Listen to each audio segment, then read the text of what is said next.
வணக்கம். வழக்கறிஞர் கோபிநாத், தலைவர் இந்து முன்னேற்ற கழகம். ஒரு காலத்தில் பார்த்தீங்கன்னா நம்ம தமிழ்நாட்டை ராஜாஜி, எம்ஜிஆர், காமராஜர் போன்ற மாமேதைகளெல்லாம் ஆட்சி புரிஞ்சாங்க. வடநாடுகளெல்லாம் பார்த்தீங்கன்னா முன்னணி அரசியல்வாதிகள் தமிழகத்தினுடைய அரசியல்வாதிகளை பார்த்து அரசியல் செய்ய வேண்டும் என்று ஒரு காலத்தில் இந்தியா முழுவதும் பேசப்பட்டிருந்தது. ஆனால் இன்று தமிழகத்தை பார்த்து வடநாடு எல்லாம் சிரிக்கும் நிலையிலே இங்கு அரசியல் நடந்து கொண்டிருக்கிறது. குதிரை பேரம் நடந்து கொண்டிருக்கிறது. 3 எம்எல்ஏ உடனே ராஜினாமா பண்ணுறாங்களா, உடனே அன்றே தாவேக்கால இணைகிறாங்களா. ஸோ இது பொதுமக்கள் அனைவரும் முட்டாள்கள் கிடையாது. ஒரு காலத்தில் தமிழக மக்களை நிறைய விஷயங்கள் சொல்லி ஏமாற்றி இருக்கலாம். ஆனால் இன்று அனைத்து இளைஞர்களுமே படித்து கொண்டு இருக்கிறார்கள். அனைவருமே உங்களை போல சோசியல் மீடியாவில் எல்லாம் வாட்ச் பண்ணிட்டு இருக்காங்க. அதனால் உடனே தாவேக்கால இணைகிறாங்க. இது முழுக்க முழுக்க முழுக்க குதிரை பேரம். இதை உடனடியாக மத்திய அரசு தலையிட்டு சிபிஐ என்கொயரி கண்டிப்பாக வைக்கணும். சிபிஐ என்கொயரி வச்சு, ஏன்னா ஒரு மக்களுடைய வரிப்பணம் அன்றாடம் செய்யக்கூடிய கூலி தொழிலாளி, மிகப்பெரிய வியாபாரிகள் எல்லாம் அவனுடைய உயிரை அடமான வைத்து கட்டிய வரியில் தான் எலெக்ஷன் கமிஷன் எலெக்ஷன் நடத்ததை தவிர நோட்டு நாசிக்கில் அடித்து கொண்டு அவங்க நடத்தலை. அப்போ ஒரு ஸ்டேட்டில் ஒரு தொகுதிக்கு எலெக்ஷன் வைக்கணும்னா எவ்வளவு செலவாகும் அப்படிங்கிறது எண்ணற்றவை. ஆனால் நீங்கள் உடனே உங்கள் சுயநலத்திற்காக, உங்களுடைய பதவி சுகத்திற்காக நீங்கள் போய் உடனே அதை ராஜினாமா பண்ணுறது உங்களை தேர்ந்தெடுத்த மக்களை முட்டாளாக்கும் சூழலில் இருக்கிறது. இதை உடனடியாக வன்மையாக கண்டிக்கணும். இதை எதிர்த்து வழக்கறிஞர் என்ற முறையிலே கூடிய விரைவில் உச்சநீதிமன்றத்தில் என் சார்பாகவும் என் அமைப்பின் சார்பாகவும் வழக்கு தொடர தயார் செய்து கொண்டிருக்கிறோம். எனவே தாவேக்காவுக்கு தாவிய அந்த எம்எல்ஏக்களின் அனைத்து விஷயங்களையும் கண்காணிக்க வேண்டும். உடனடியாக சிபிஐ என்கொயரி செய்ய வேண்டும். சிரிக்கிறாங்க வடநாட்டில். தமிழகத்தின் அரசியல் இவ்வளவு ரொம்ப மோசமாக போகுது அப்படின்னு நினைக்கிறப்ப எங்களுக்கு ரொம்ப மனசு வருத்தமாக இருக்குது. அப்புறம் படங்களில் நடிக்கிறப்பெல்லாம் பார்த்தீங்கன்னா விஜய், அதாவது தளபதி விஜய், ஆனால் முதலமைச்சர் ஆனதுக்கப்புறம் பார்த்தீங்கன்னா ஜோசப் விஜய். ஆக படங்கள் நடிக்கிறப்ப ஜோசப் விஜய் அப்படின்னு எந்த இடத்துலையுமே வரலை. ஆனால் இன்னைக்கு முதலமைச்சரான ஒவ்வொரு மூச்சுக்கும் ஜோசப் விஜய் இதை நான் வரவேற்கிறேன். நான் தவறு சொல்லலை. ஆக முட்டாள்கள் எந்த அளவிற்கு தமிழகத்தில் மக்கள் முட்டாள்களாக வாழ்ந்து கொண்டு இருக்கிறார்கள் என்பதை தெரிவதற்காக தான் இதனுடைய பிரஸ் மீட்டு. அதாவது அனாதையாக டிஎம்கே விட்டுவிட்டு உடனடியாக தாவேக்காவுக்கு சென்றதோட நியாயப்படுத்துவது என்பது தமிழக மக்களை மேலும் மேலும் முட்டாளாக மாற்றுகிறது.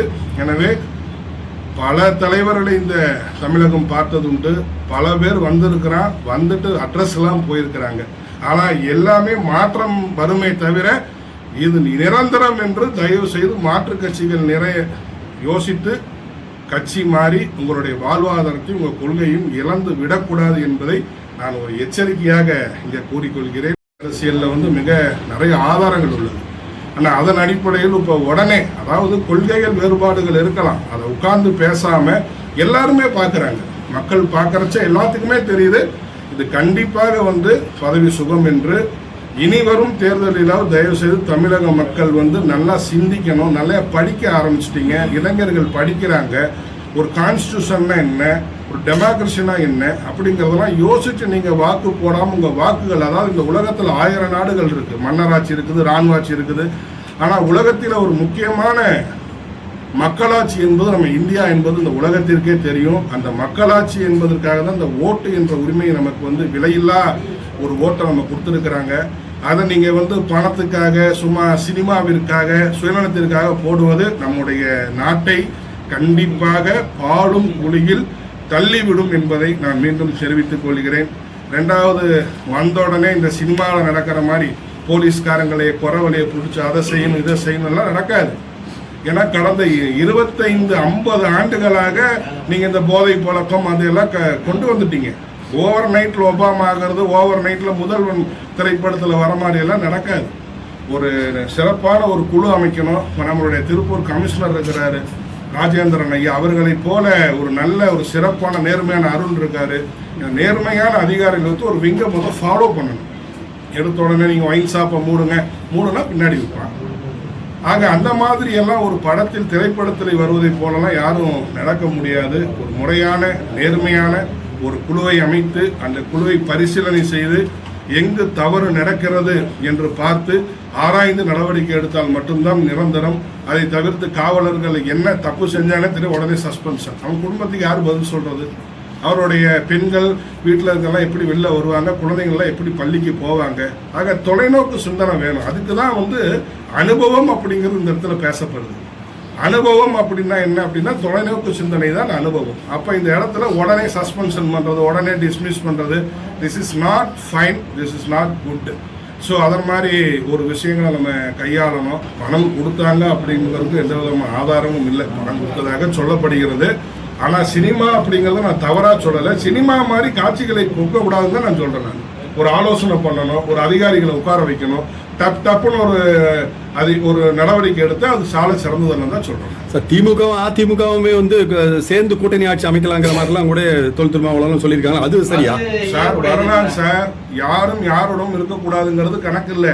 நீங்க பீகார்ல பாத்தீங்கன்னா நிதிஷ்குமார், லாலு பிரசாத் யாதவ் பையனும் வந்து ஆட்சி அமைச்சாங்க. மக்களை முட்டாளாக்கக்கூடிய மாத்தி மாத்தி இருக்கிறாங்க. 2 பேருமே சேர்றாங்க அப்படின்னும் போது 7 பேருக்கும் மாத்தி மாத்தி வாக்களித்தவர்கள் சேர்ந்தாங்கன்னாக்கா மக்களை முட்டாளாக்கக்கூடிய செயல் இல்லை. மக்கள் வந்து அவரவர்களுக்கு பிடித்த கட்சிகளுக்கு ஓட்டு போட்டிருக்காங்க. எல்லாருமே சேர்ந்து மக்களுக்கு நல்லதுதான் செய்ய போறாங்களே தவிர யாரும் கெட்டது செய்ய கிடையாது.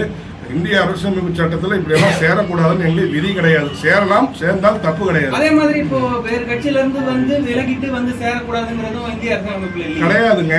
அப்போ நீங்க ஓட்டு போட்ட மக்கள் தானே முட்டாளு. நீங்க பணம் எல்லாம் செலவு பண்ணீங்களா? என்னாச்சு? அவங்க ராஜினாமா பண்ணல. You see I will correct her speaking. அதாவது ராஜினாமா செய்வதற்கும் இணைவதற்கும் ஒரு வித்தியாசம் இருக்குது. ஏன் சார்? எவ்வளவு பணம், எத்தனை போலீஸ் அதிகாரி, எத்தனை ராணுவ, எத்தனை எலெக்ஷன் கமிஷன் அதிகாரி எல்லாம் போட்டு ஓட்டு போட்டு சார் நீங்க ஒரு 6 மாசம் 1 வருஷம் கழிச்சுன்னா பரவாயில்ல. 10 நாள் கூட பச்சை குழந்தையா இருக்கக்கூடிய குழந்தையை கொல்வதை போல நீங்க உடனே ராஜினாமா பண்ணிட்டு சரி நீங்க மெதுவா இணையணும். உடனடியாக போய் இணைந்தீங்கன்னா கடந்த காலங்களில் இது மாதிரி நடக்கலையா? கடந்த காலங்களில் இது போற மோசமான சூழல் நடந்ததில்லை. வரலாறு பரட்டி பாருங்க, நடந்ததில்லை. கர்நாடகா, மத்திய பிரதேசல எல்லாம் காங்கிரஸ்ல இருந்தவங்க உடனடியா பண்ணிட்டு போய் தமிழகத்தை பற்றி மட்டும்தான் பேசுறேன். அதுவும் தப்பு தானே. நீங்க என்ன சொன்னீங்கன்னா அதாவது தமிழ்நாடு வந்து வடமாநிலங்களை பார்த்து சிரிக்கிறாங்க அப்படின்னீங்க. அப்புறம் வடமாநிலத்தில் நடந்ததை பார்த்து எங்கு நடந்தாலும் தப்பு தாங்க. அது தமிழகத்தில் நடந்தாலும் தப்பு தான், பீகார் நடந்தாலும் தப்பு தான். மக்கள் முட்டாளாக கூடாது. ஒண்ணு ராஜினாமா செய்த அவர்களிடம் பணத்தை வசூலிக்கணும். இல்லைன்னா எங்க பணத்துக்கு என்னங்கிறத நீங்க பதில் சொல்லணும். 55 வருஷமா இருக்குது. ஒரு மாற்றம் வேணுங்கிறதா சார் பண்ணிருக்காங்க. 2 கட்சியுமே அதில் மாற்றி மாற்றி வந்திருக்குது. வியாபாராஜருக்கு அப்புறம் பாத்தீங்கன்னா அதாவது 2 கட்சிகளே மாறி மாறி வந்திருக்குது. தவறு கிடையாது. விஜய் வந்ததுல எனக்கு எந்த வருத்தமும் கிடையாது. விஜய் வந்ததை நான் வந்து வரவேற்கிறேன். ஆனா சிறப்பான முறையில் குதிரை பேரம் இல்லாமல் தெளிவான ஆட்சிகள் பண்ணுங்கன்னு தான் நான் சொல்றேன். நான்